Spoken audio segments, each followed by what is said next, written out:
প্ৰায় মানুহৰ লগতে হৈ থকা এটা কথা ক'বলৈ ওলাইছোঁ।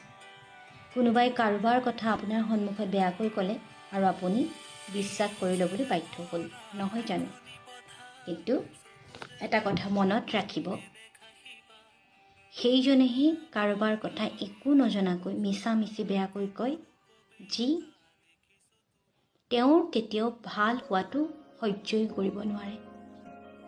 গতিকে আপুনি নিজে নেদেখালৈকে, নিজে নজনালৈকে কেতিয়াও বেলেগৰ কথা বিশ্বাস কৰি নল'ব।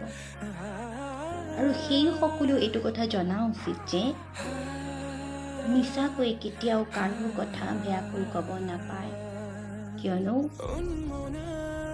ভগৱানেও সেইসকলক দেখি থাকে।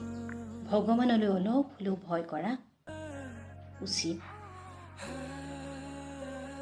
এনেকুৱাও আজিকালি হৈছে যে কিছুমান বহুত বেছি ভাল মানুহকো তেওঁৰ শত্ৰুৱে কাৰোবাৰ আগত খুব বেছি বেয়াকৈ কৈ থাকে আৰু হয়তো তেওঁলোকে মানি লয়, বিশ্বাস কৰি লয়।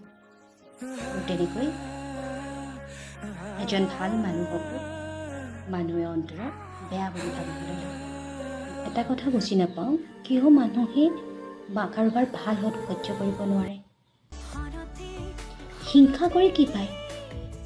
কাৰোবাৰ উন্নতিত, কাৰোবাৰ ভাল হ'লে আপুনিও একেলগে ফূৰ্তি কৰিব নোৱাৰেনে?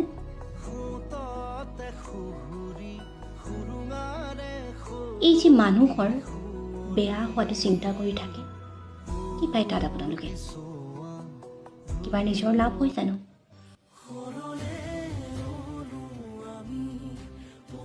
গতিকে আমাৰ সমাজত প্ৰায়বিলাক মানুহেই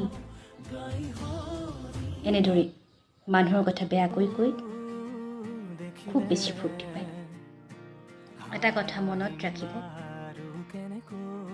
এজন ভাল মানুহেহে বা এগৰাকী ভাল মানুহেহে বেলেগৰ সুখত একেলগে সুখী হ'ব পাৰে।